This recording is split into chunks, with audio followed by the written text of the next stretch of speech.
Okay, so once you cut your carpet and flop it down, this is what it's going to look like.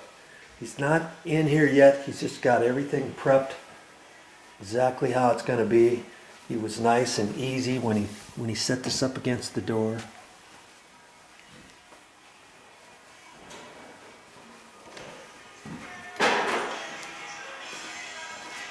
All the rooms are pretty much set up for him to start kicking this and stretching it and stuff. I'm going to be curious to see that.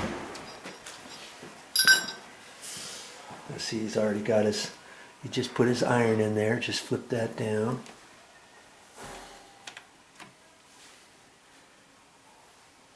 And that's just his little holder that he leaves his iron in.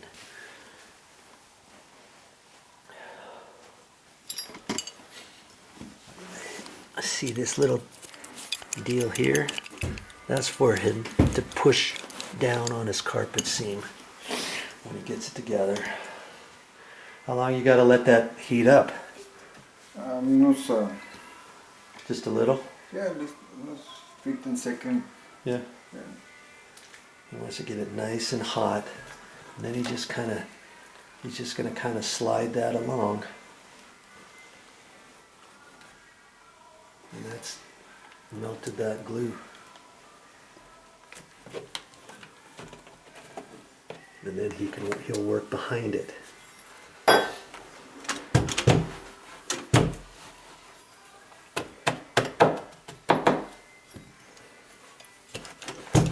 Takes his little roller thing and kind of pushes it down in there.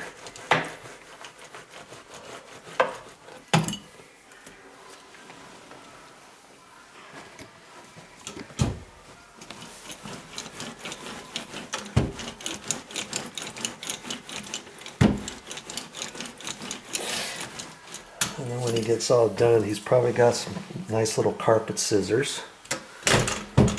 And if he sees any little seams on that, I guess, are these your carpet scissors, huh? Yes, for the carpet, yes. I got some little tiny ones like that. Oh, now he puts that on. You got to kind of keep a little weight on there, right? Yes, I need. He's keeping some weight on there until the glue, because see, the glue is bonding those two together down in between. He's got to get that nice and tight. And then he's got to let it set for a little bit before he stretches it, right? Yep. You don't want to stretch it too soon.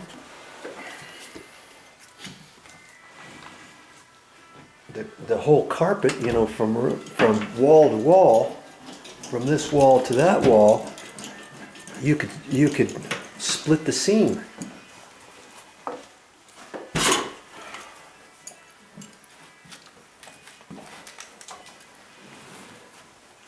He just moves his iron along there. It doesn't take long for that iron to heat up, to heat that glue up. Now, is there a particular way that you stretch this carpet now that you have a seam in it? Would you stretch it end to end the same direction as the seam? I don't know. We'll soon find out.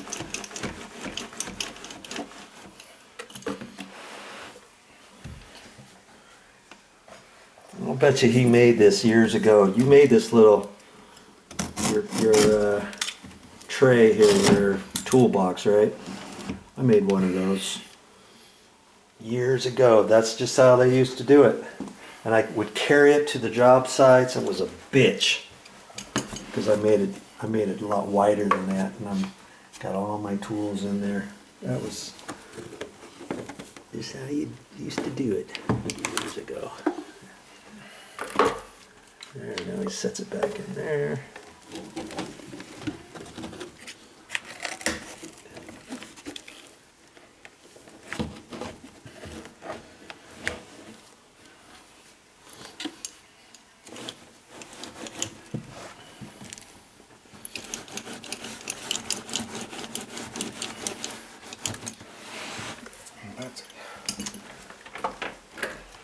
Voila.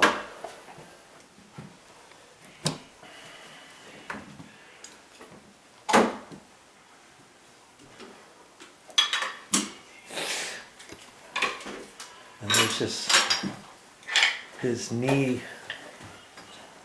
bar stretcher thing. See, it's got a pad on the end. That's his kicker. So he's gonna let that room set up. He's got some knee pads too, but I guess he's not gonna need his knee pads. Now he's gotta cut that to a certain length that he wants. That's where you gotta keep your thumbs out of the way.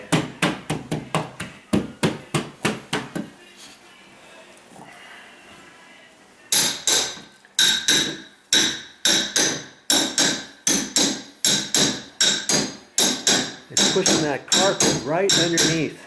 So when you put your when you install your baseboard, if you're installing this from brand new, you would always install your baseboard with a slight gap, maybe a ½ an inch or so. You never want to put your baseboard all the way down to the floor when you're installing it, because as he's kicking that in here, it's kind of depressing underneath this edge too, but yet you don't want this up too high to where it looks like the carpet, like there's a slight gap there, okay?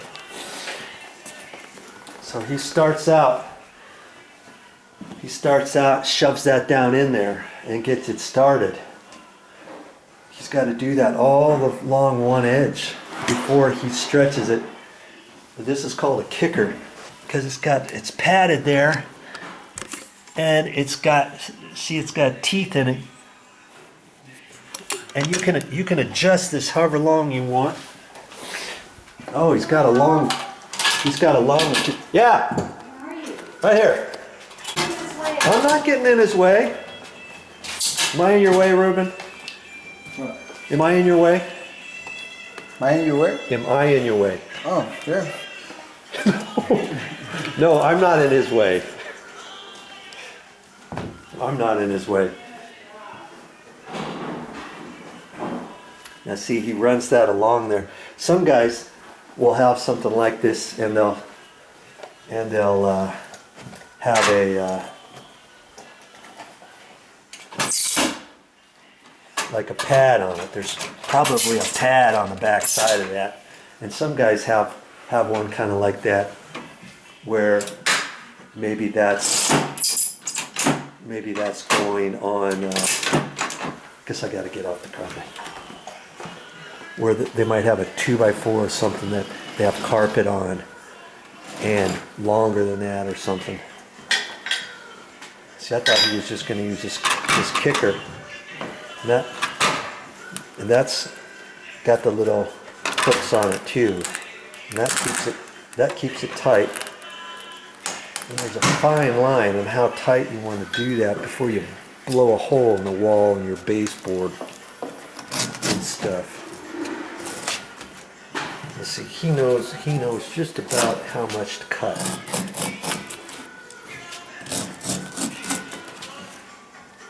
That's why that's called a Bloody Mary, because if you get your finger in the way, it'll slice it open. Every carpet guy's got a story.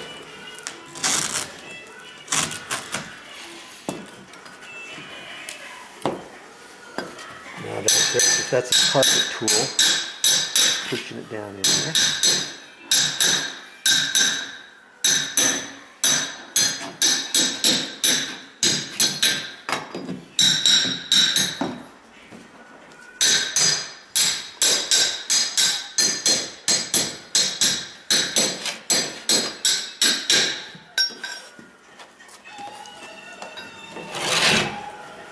Kind of uses that and flattens it down. Yeah, see what I'm talking about? Keep your fingers out of the way.